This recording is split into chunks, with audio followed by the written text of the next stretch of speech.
स्थानिक स्वराज्य संस्था नसल्याने लोकांचा विकास करता येत नाही। राज्याचे मुख्यमंत्री, उपमुख्यमंत्री हेच सध्या नगरसेवक आणि ग्रामपंचायतचे सदस्य झाले असून त्यांना सत्ता केंद्रित करायची आहे।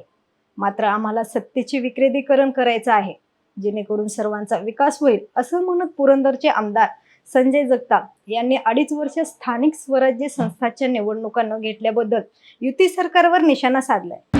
खरंची लढत आपल्या विरोधकांची महायुती जी आहे त्याच्यामध्ये महायुती व मित्र पक्ष या दोन गोष्टीकडे आपण कसे पाहताय आणि याचा फायदा प्रत्यक्ष आपल्या लढतीला होईल? ते काय आहे त्याच्यापेक्षा जास्त आमची महाविकास आघाडी भक्कम आहे। शरदचंद्रजी पवार साहेब आमच्या पाठीशी सक्षमपणे उभे आहेत। सुप्रियाताईंचं मार्गदर्शन, खासदार सुप्रियाताईंचं मार्गदर्शन आम्हाला सगळ्यांना आहे आणि त्यामुळे बारामती लोकसभेमध्ये महाविकास आघाडी अतिशय भक्कमपणे आणि महाराष्ट्रामध्ये सक्षमपणे उभी आहे।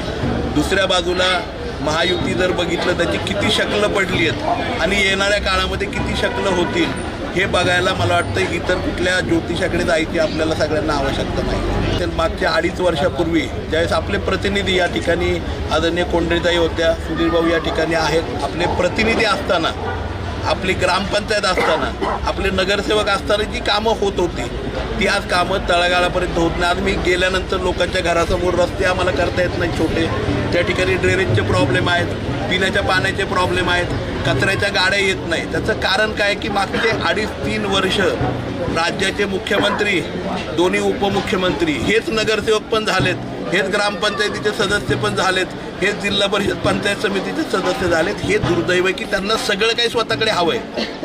आम्हाला महाविकास आघाडीला सगळ्याचं विकेंद्रीकरण करायचं आहे, जेणेकरून प्रत्येकजण प्रत्येक भागामध्ये आपल्या भागामध्ये विकासाचं दार उघडं करेल आणि